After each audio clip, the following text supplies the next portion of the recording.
What if you could save thousands of dollars by canceling your subscriptions and build your own replacement tools with AI? Well, that's exactly what's happening. We're gonna go through it today. This video is brought to you by Brain.fm. It's focus music. I love it. It's linked below. We'll talk more about it later. There's a new trend that I'm picking up on. There's a post that I want to focus on today that really highlights the trend. The trend is that people are starting to use AI coding tools to recreate services that they once subscribed to.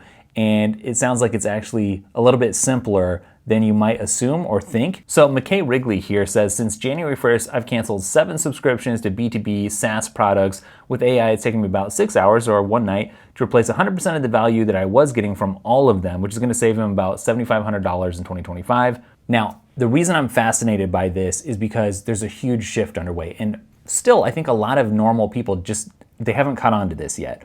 They're still thinking like, I'm gonna go to the App Store, or I'm gonna go online and sign up for some app or service, and that's the way things work. Well, in the very near future, and as you can see, some people are already doing this, that may not be the case. AI is making it so that you can create whatever service you may want to have exist anytime you want. Like, it's just at your fingertips. Now, you have to know a little bit about what you're doing still. I'll walk through the process here, but this is coming, this is happening. So McKay said this is possible because he only needed a subset of each product's features. He canceled those 7 because basically the features he needed were easily clonable by AI. So ChatGPT's o1 Pro model was able to one-shot 2 of them entirely from a starting template, and the other 5 were mostly just a few iterations using Cursor Composer, and he doesn't need a good design. In other words, for him, he unbundled a product that he saw out there that he was using. He was like, I don't need that full bundle of services. There's a few features I need, and I can just go to AI, say, here's what I need, and the AI can code that up for you. If you've never tried something like Claude, Claude can just basically make an app that you can use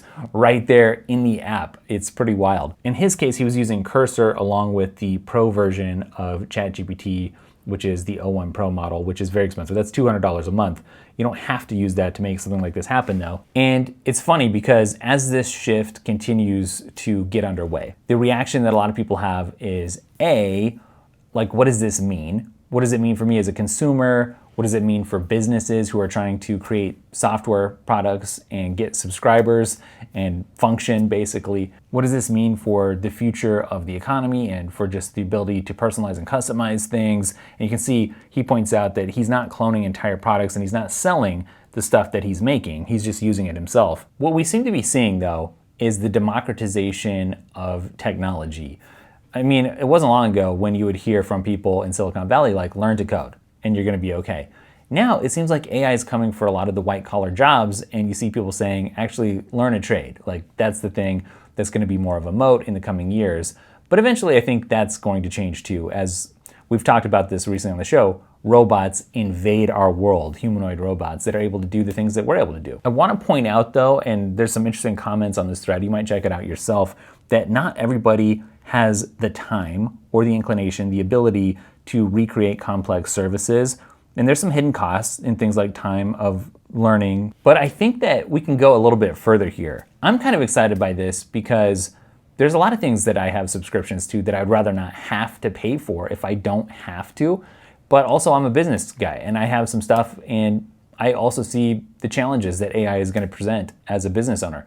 There's both opportunities and challenges. This is why I made my AI course, really going through all this. By the way, it's done, putting the final touches on. You should either go buy it or pre-order it right now. It's linked up below.